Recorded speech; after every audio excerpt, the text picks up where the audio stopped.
E aí, galera, vamos lá agora partindo para a quarta semana de perguntas e respostas. Essa primeira, na verdade, é uma situação que ocorreu com alguém dentro do grupo, e ocorreu o seguinte com o runoff deles. Vaso de 6 litros, entrou 630 ml de água com 5,8 de pH. O que saiu no runoff era 20 ml, que é só 3% do runoff, 7,73 de pH. Agora, o problema, né, o pH alterado, seria por conta do runoff muito baixo. 3% de runoff não é adequado para uma regra normal. Não é recomendado, né, se você só tirar 3% de runoff no seu dia, não é o ideal. O que você gostaria de tirar nessa regra, depois de atingir a saturação, seria o 25% de runoff. Então vamos fazer agora a conta de como que a gente vai atingir esse 25% de runoff nessa situação que a gente está vendo aqui. Então, a regra ideal, que nem eu falei, era 25% de runoff, se você vai fazer uma regra na sua planta no dia. Então, nessa situação, a pessoa colocou 630 ml e saiu 20 ml de runoff. Então, o que isso quer dizer para nós? Isso quer dizer que se você colocou 630 ml, você atingiu o ponto de saturação com 610 ml, 20 ml é o que sobrou e o que saiu do vaso, o que o substrato não consegue mais segurar. Então, para a gente atingir 25% de runoff, que a gente tiraria 167 ml, a gente simplesmente vai ter o número de saturação, 610 ml, e adicionar o nosso runoff desejado, 167 ml, para dar um total de água que entrou, 777 ml. Isso deveria dar o resultado do runoff correto, onde você pode tirar também a informação correta, né, de quanto que saiu, para você ter uma noção para seguir em frente. Então essa situação, o que está ocorrendo com o pH seria por conta disso, eu acredito. Agora aqui, a relação entre pH e sal. A pessoa perguntou qual que é a relação entre a concentração de sal no substrato, na zona de raiz, e o pH. Então vamos lá. Geralmente, a relação funciona assim. Quanto mais sal que tem no substrato, quanto mais sal que tem na solução, mais baixo que vai estar o pH. Quanto menos sal, a tendência vai ser para o pH subir. Isso são tudo tendências. Agora, existem situações fora desses né, parâmetros em que você vai encontrar que mesmo com o sal estando baixo, você vai ver um pH baixo. Por exemplo, se você tiver uma situação em que está um vaso saturado por muito tempo, é comum você ver o pH começar a baixar, mesmo se o sal estiver baixo também. Também no inverso, se a planta estiver retirando certos sais e deixando certos sais para trás que vão ter a tendência a aumentar pH, é possível que você vai ver uma situação que vai ter um acúmulo de sal dentro do vaso e o pH aumentando ao mesmo tempo. Então, por mais que não sejam regras fixas, geralmente essa relação que a gente vê entre o pH e o sal é mais sal, mais baixo pH. E o inverso, né? Menos sal, mais alto pH. Agora a próxima pergunta foi sobre o peróxido de hidrogênio. Para ser exato, 200 volumes, ou equivalente a 50% de concentração. Quanto que seria o certo para usar? Nessa situação, eu recomendaria 0,2 a 0,25 mililitros por litro. Aí você presta atenção, né, para ter certeza que não vai queimar a planta, mas com esse volume não deve ter nenhuma toxicidade. A próxima pergunta foi quanto de ppfd em cada fase da planta. Então vamos lá. Para sementes de clones, 150 a 200 ppfd. Na fase de vega, 200 a 500. E aí entrando na flora, 500 a 1000. Mas agora 1000 são algumas plantas que aguentam e ainda conseguem produzir uma planta boa, mas hoje em dia eu estou vendo uma melhor qualidade, um pouco menos, entre 850 a 900. Então, na situação que um vaso esteja grande demais, o que é o certo fazer? Quando o vaso está grande demais, né, geralmente está um pouco tarde, quando você já percebe. Mas você tem que seguir em frente com aquela mesma situação, que não existe uma situação em que você pode reduzir o vaso. Então, o que eu recomendo é realmente prestar bastante atenção no nível de saturação, espera secar o suficiente antes de regar de novo, e vai ter situações em que realmente se o vaso esteja muito grande, isso vai demorar vários dias entre as regas. E por mais que não seja a situação ideal, no sentido que você poderia talvez alimentando um pouco mais sua planta, né, com níveis um pouco mais ideais, com mais frequência, um, né, só funciona dentro de uma situação em que o vaso seja adequado. Então, nessa situação, para conseguir os melhores resultados, realmente é melhor você já planejar regar baseado na frequência que sua planta está demandando a rega, né, por conta dos drybacks. Agora, essa pergunta era sobre triploide. Especificamente, como fazer o triploide. Agora, existem duas formas principais em que você pode gerar triploides, né? Existem plantas em que plantas que são diploides e também tetraploides que podem ser cruzados e o resultado desse cruzado pode, né, ter um triploide. Isso seria uma forma natural, mais ou menos, de conseguir selecionar uma planta triploide.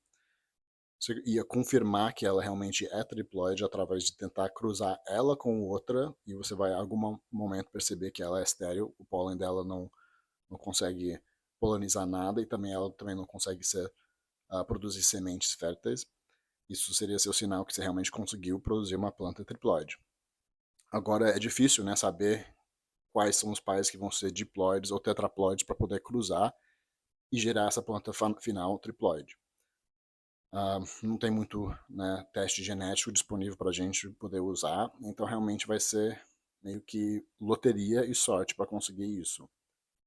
Agora, o outro jeito é através de, né, manipulação genética, no sentido que você usa certos componentes químicos para alterar, né, o estado de mitose e realmente alterar, né, potencialmente a quantidade de cromossomos que você tem nos produtos finais. Agora, eu absolutamente não recomendo isso, não gostaria de ver ninguém utilizando nenhum desses componentes, porque eles funcionam também no DNA do ser humano. Produzem câncer e não deveriam ser utilizados em casa, com certeza, muito menos em planta que vai ser consumido de alguma forma, porque são muito perigosos. Então, por mais que são interessantes de uso no laboratório, quando as pessoas estão fazendo pesquisas e gerando, né, plantas com linhas genéticas novas no uso em casa para gerar planta triploide em cannabis, certamente não é uma boa ideia. Então, próxima pergunta. Se vinagre pode ser utilizado para baixar o pH da solução? Sim, vinagre em si, vinagre branco melhor, porque é um pouco mais puro, pelo que eu entendo, né, destilado, pode ser utilizado para baixar o pH. Ela não serve muito no longo termo, ela não vai manter um pH estável longo termo necessariamente na solução, então é sempre importante checar sua solução antes de alimentar sua planta, verificar que ela realmente está entrando no pH correto. Ácido fosfórico e outros ácidos são melhores porque eles vão ter a tendência a manter, né, vão ter um buffer que vai manter o pH um pouco mais estável a longo termo. Se a solução tem bicarbonato também pode ser um pouco mais difícil usar com esses ácidos que não vão ter uma tendência a buffer, mas pode. Agora, o vinagre de maçã, eu não sei o que mais que tem, não parece ser uma coisa tão pura quanto o vinagre branco destilado, então sem saber exatamente quais são os outros componentes químicos que pode existir. Não quero falar que sim, estaria perfeito, mas o ácido que, né, o vinagre de maçã contém, o ácido acético, pode ser utilizado em si sem problema. Agora, a próxima pergunta foi sobre o último vídeo que eu fiz, a solução que eu tentei atingir uma solução de 2.1 EC e eu teve que diluir. A pessoa não entendeu exatamente qual foi a quantidade de água inicial e final que saiu a solução. Então, para rever, eu tinha iniciado com 10 litros para fazer a minha solução. Eu apliquei os 10 gramas de cada produto. Isso saiu, acredito, uma solução de 2.4, se eu não me engano, 2.5, alguma coisa assim. E aí eu adicionei mais 4 litros, então uma solução total de 14 litros para baixar o EC para os 2.1. Daí em diante eu ajustei o pH e conseguir alimentar as plantas com essa solução nova do Bloom. Mas foi mais ou menos uns 14 litros de solução que foi gerado no final. Nitrato de cálcio na flora. Essa pergunta é se é necessário utilizar nitrato de cálcio na flora. Né, a pessoa deve estar pensando realmente se o nitrogênio é essencial na flora. Agora vamos falar de cada componente. Né? Quando a gente está falando de nitrato de cálcio, é uma substância, é um fertilizante que é compromido, né, de dois elementos. O nitrogênio, nitrato, que é essencial mesmo na flora. É essencial para produzir aminoácidos, né, que são essenciais em formar tecidos, né, biomassa. Então, é essencial para você ter uma colheita boa, né, pesada, densa, que você tenha nitrato na fase de flora. Então, é essencial você ter nitrato na solução na fase de flora. Cálcio. Cálcio é um micronutriente, mas muitos acham que deveria ser considerado macronutriente por conta de quanto que ela é importante na planta. Ela não pode ser translocada, então é um nutriente extremamente importante ela estar presente na solução sempre. Então ela deveria ser utilizada sim, do começo ao fim da flora. Agora muita gente gosta de diminuir a quantidade de nitrogênio realmente para o final da flora, que a planta está menos focada em gerar mais tecido, né? A gente está no ponto agora de amadurecimento da flor mais para o final. Mas aí é outra questão, né? Se você está preocupado com sabor no final, não tenha nenhuma relação com nitrogênio, a gente já testei isso várias vezes, e não tem que se preocupar com nada dessa forma. É só realmente, né, se você quiser talvez economizar nitrogênio, nitrato de cálcio, que não seja um componente, né, extremamente caro ou fora de acesso aqui. Imagino que no Brasil seja também uma coisa que você consiga encontrar com um preço legal. Mas realmente eu recomendo que utilize o nitrato de cálcio como parte da solução do começo ao fim. Agora, essa pergunta era sobre clones, tirado de uma planta na vega, fêmea, mas ela está pestilando mesmo na vega. Então, isso pode acontecer, depende da genética, mas eu já vi certas genéticas em que ela insiste em produzir aquelas pré-floras, né, bem no cantinho do nó, onde começa, você vê né, aquele bract, né, único, com um pistilo que sai. É bom que, né, você já sabe também, muitas vezes que é a mesma genética, porque a mãe também muitas vezes já está exibindo esse mesmo trato. Então é meio que uma forma de confirmar, você sabe, né, que também é fêmea, ainda mais porque é um clone que se tirou já de uma fêmea confirmado. E não tenha um grande perigo, que nem eu falei, às vezes tem umas genéticas que vão ter esse trato de qualquer jeito. Agora, pode ocorrer certos estímulos generativos durante a fase vegetativa, né, como a mãe, que está já numa fase vegetativa muito prolongada, em que ela fica mais sensível a estresses generativos. Então, qualquer estresse pode causar ela a meio que querer florir. Você vê que ela está tipo, só esperando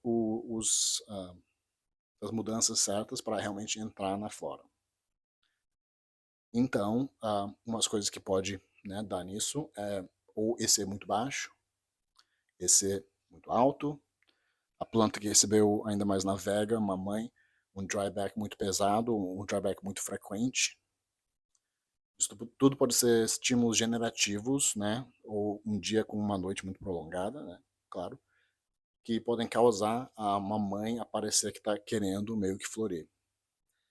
Mas tem esses dois lados. Ou foi por conta de um estresse, ou é parte normal, né, da genética da planta. Agora, essa pergunta é se é necessário medir a solução, esse pH, sempre antes de alimentar suas plantas. Agora, lógico que o ideal é sim. Assim que você sempre quer ter certeza o máximo possível, eu acredito, o máximo de controle possível, né?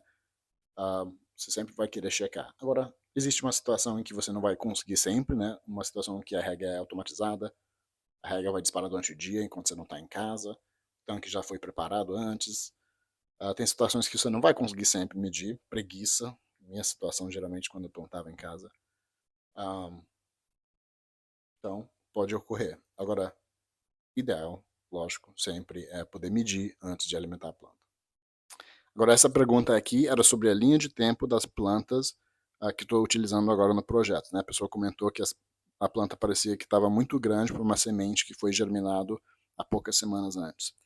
Aquela planta que eu tinha mostrado no começo, que a gente tem aqui agora, eu iniciei o projeto dia 7 de fevereiro, mas ela foi germinada dia 9 e 10 de janeiro.